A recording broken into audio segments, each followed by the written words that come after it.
Nu, ko, Jāni, pirmkārt ar atgriešanos mājās, kā jūties, esot Rīgā jau?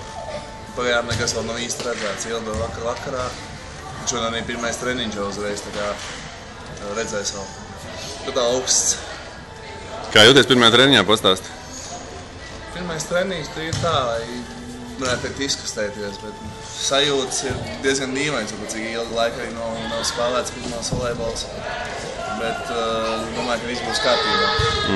Kas ir tās lietas, kas tev varbūt šobrīd, teiksim tā, nu nevis satrauc, bet, teiksim, liek, teiksim, domāt kaut ko savādāk, teiksim, pludmales volejbola laukumā?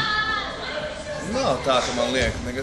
Es jau arī spēlēju pludmales volejbolu, tā kā nekas jauns, nekas arī nav. Vienīgi tas, kad ir, protams, gadi pagājuši un līmenis, es domāju, ka ir audzis. Un vairs nav junioru turnīrs vai kaut kas tam līdzīgs. Ir diezgan nopietnas sacensības un diezgan nopietni mērķi. Varbūt tie mērķi, kas ir uzstādīti, varbūt tie bišķiņi satrauc, bet es domāju, pēc pirmām sacensībām jau varēs redzēt, kas un kā, un uz ko esam arī spējīgi.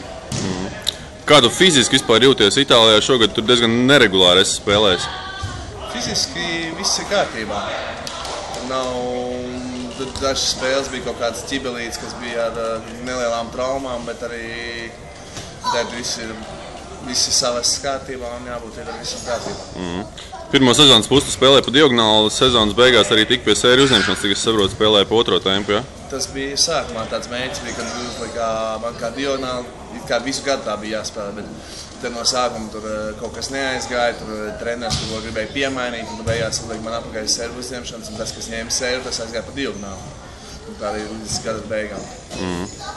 Pastāstīja, ko treneris teica, teiksim, jums bija tikko neliela arī sapulcīta, kas ir, teiksim, tie pirmie uzdevumi jums tagad vēl līdz Turcijas turnīram? Kādi ir uzdevumi?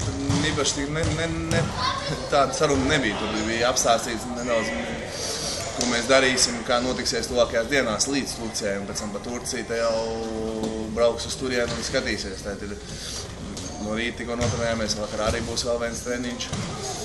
Un lēnām garā jau var savast visu savos punktos. Kā bija pirmais treniņš ar pasaules labāko aizsargu? Es domāju, ka viņš pat nepacentās daudz, bet bija ok, bija labi. Super, paldies tev!